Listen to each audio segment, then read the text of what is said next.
I didn't celebrate the 4th of July this year. I haven't in many years because most Americans keep their heads buried in the sand, except on the 4th when they lift them into the clouds just long enough to watch fireworks burst above a country that's burning below. Their heads are never where they should be, and that's exactly how those in power want it. Because if you aren't paying attention, then you won't be horrified. This isn't the land of the free. It's the land where freedom is rationed right alongside insulin and food, where billionaires buy Supreme Court rulings and fly private jets over tent cities, while over 600 anti-LGBTQ plus bills sweep the country. This is the land where women have fewer rights than they did 50 years ago, where doctors hesitate to save lives out of fear of vague, brutal laws.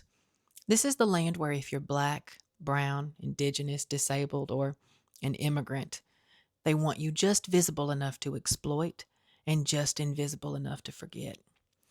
This is the land where voter suppression and police brutality aren't just common, they're normalized. Where indigenous land was stolen, then handed back in fragments, and now even that is being stripped for profit while sovereignty is ignored and treaties are trampled. It's the land where we criminalize homelessness instead of solving it. Poverty is treated like a crime, not a crisis. We can't fund housing or mental health care, but we found millions and just a few days to build a barbed wire concentration camp in a Florida swamp called Alligator Alcatraz, surrounded by gators and guards. There's no budget for compassion here, but there's always one for cruelty. Wages are stagnant, rent is extortion, and one medical bill can ruin it all. Public schools and healthcare have become battlegrounds for religious control. Christianity is no longer practiced, it's legislated. The separation of church and state is dead, and democracy is next, thanks to Project 2025. They want Trump to control every federal agency, the DOJ, even the military. They want to replace public servants with loyal extremists and erase every check and balance. You're not unpatriotic for calling this out. You're just awake, and woke is the last thing that they want you to be. This isn't a nation, it's a machine that feeds on rights and spits out power, a gated community with a graveyard underneath. So, what exactly are we supposed to celebrate? Let's ask the woman forced to give birth to her rapist's child, or the trans teen too afraid to pee at school, or the immigrant father in a cage while his child sleeps on concrete. Ask the unhoused veteran who served a country that won't even serve him a hot meal. You want to honor America? Then tell the truth, because truth is the only kind of patriotism left. And the truth is, we are not free. Not while billionaires buy elections and churches write policy. And they're not hiding it anymore. They don't want democracy. They want dominance.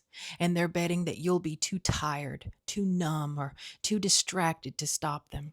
Because this system doesn't just oppress. It exhausts. It wrings you out. The American dream was never a promise. It was bait, and we fell for it. America didn't break. It worked exactly as it was designed to. The system isn't failing. It's functioning. It's feeding the powerful and draining the rest of us dry. And if that makes you sad, good. That sadness means you still have a soul. Use it. And I'm not just talking to the people who are hurting. I'm talking to you too, Republicans. You're letting this happen. And if you're feeling something in your chest, something unsettled, heavy, or hard to name, don't run from that. Lean into it. That ache in your gut is your conscience whispering that something is wrong. Question what you've been taught. Be brave enough to disagree with your family, strong enough to challenge your husband, honest enough to admit that you've been lied to, because silence doesn't keep you safe. It keeps you complicit, and history is watching. You think this is about politics? It's about power, about who gets to live freely and who has to live quietly until someone decides that they shouldn't live at all. You think that you're safe because your church told you this was right, because your 401k is doing fine, but authoritarianism doesn't stop where you're comfortable. It starts there. You think your privilege is a shield? It's a leash. You don't have to agree with me on everything. You don't even have to like me. But if you love this country, Then prove it. Protect the people it's trying to erase because you're next. And I'd rather stand beside you now while there's still something left to stand for than watch you learn too late. The boots are already on the ground, the laws are already written, and the ink is drying.